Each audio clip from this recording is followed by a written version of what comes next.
Good morning, good morning. What up, everybody? It's your boy Martin, aka the Boxing Purist. Welcome once again to the Truth and Absolute channel, where I speak the truth and nothing but the truth. So help me, good God Almighty. My bad, y'all. My dog. I'm telling you, I let this fool out during the live. He starts acting up. This fool's crazy, man. Anyway, man. So happy Monday, guys. We got some big news and a couple of news for the channel. Give me a second. I'm sorry, guys. One sec.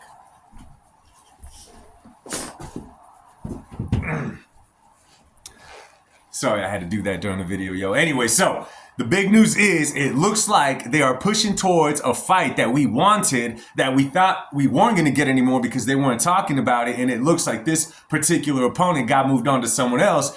But something happened in the magic boxing world. I think Turkish Al-Sheikh waved his magic wand and brought it back to where we wanted it in the first place. And I am talking about none other than Terrence Bud Crawford against Vergil Ortiz Jr. It is not official just yet. So there's no venue, there's no target date, there's none of that. The only thing I do know about it is I believe Oscar De La Hoya said that Vergil Ortiz will be fighting in February. He didn't name an opponent, but he said he will be fighting in February. So that gives them, 3 months? And of course, I'm going to assume that they're both staying in shape. It's not official, but this is the surprise to me.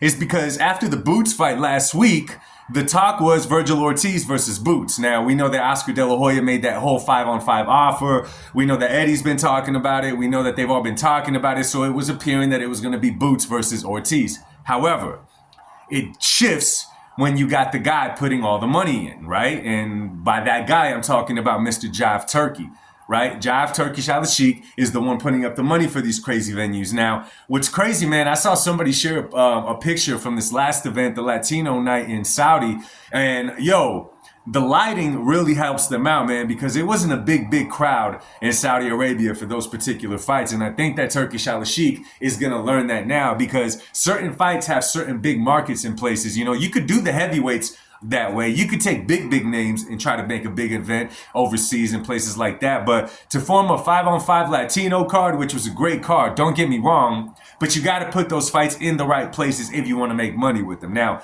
Jive Turkey has more money than he'll ever need, so it's not a big thing for him. But I definitely think that kind of took into place on why we're getting Terrence Bud Crawford versus Vergil Ortiz Jr. opposed to Vergil Ortiz versus Boots. Because I think they were waiting to see how good Boots was going to perform in his last fight, right? Now, he got the W, he did what he had to do, but he did not shine, right? Now, we've been seeing this quite a bit from fighters pushing for that next fight. Terrence Bud Crawford did not look great against Madrimov, right? David Benavidez did not look great against, I never remember that dude's name. Boots did not look great in his last fight either. So they're doing these fights to kind of build up this fight, jumping into the next one. What's crazy? The guy that actually did get that done and knocked out his opponent and looked good doing it was Edgar Berlanga, which ultimately got him the Canelo fight, right? That just kind of popped into my mind. But it is, it makes perfect sense why they would try to do Bud versus Vergil Ortiz Jr. Because I'm going to say that this fight right here, they're not going to send overseas. If they send this one overseas, it'd be a stupid move by the handlers, by the promoters, by Jive Turkey. I get that he's trying to take the sport over there, but it's not helping the sport when you're taking it away from, the Mecca here in the United States of America. It's the melting pot. We got cultures from everywhere that bring their style to the ring. Ultimately, they bring it to the U.S. and become the absolute best that they could be. Saudi is not that place. What I'm guessing, and what makes perfect sense to me, is that this fight would not be in Omaha, Nebraska. Okay, this fight would not be in Terrence Bud Crawford's home state, because as great as Terrence Bud Crawford is, he does not sell like that. Right? He does not have people lined up ready to watch him fight. He doesn't have that kind of fan base. The people that like Terrence Bud Crawford is people that actually like the sport of boxing, who respect what he does. Not necessarily fans, but we want to watch him because we know what he brings to the table. We want to see him challenge himself, and we want to see him against certain different styles, especially one like Vergil Ortiz Jr. We know Vergil Ortiz Jr. could crack. Okay, we know Vergil Ortiz Jr. is undefeated, and he still has that undefeated mindset, right? We know that he comes to fight. We also know that he has not been in the ring with someone like a Terrence Bud Crawford.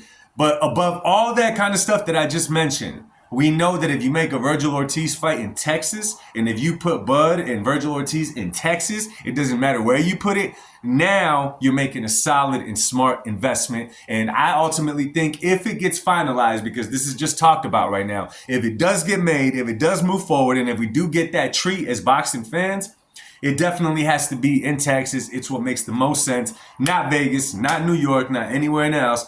Make it in Texas. And I think that after the last Terrence Bud Crawford fight, where they made that crazy event down to the electric car giveaway, down to the Eminem concert, they learned that we cannot hold an event like that every time just to make a fighter look like a superstar in Bud Crawford. So I'm excited for this fight. I really hope that they make this fight. Let's see what happens. Anyway, man, what I really wanted to come on here and tell you guys is tonight at 8:30 p.m. here on the West Coast, right? It's Southwest, whatever you want to call it. I'm going to be hosting a debate night just with me and the fans. So y'all could have a discussion. Y'all could have a discussion with me. I could have a discussion with you guys. And I got the topics that we're going to be talking about tonight. So if you got nothing else to do, and if you do got something to do, but you want to actually talk boxing now, this platform is going to be a little different, man. And I'm going to say it right now. You are more than welcome to come to the debate night tonight, because I'm not going to leave anybody out, right? I'm not going to leave anybody out. The only thing I ask, man, is that we are adults.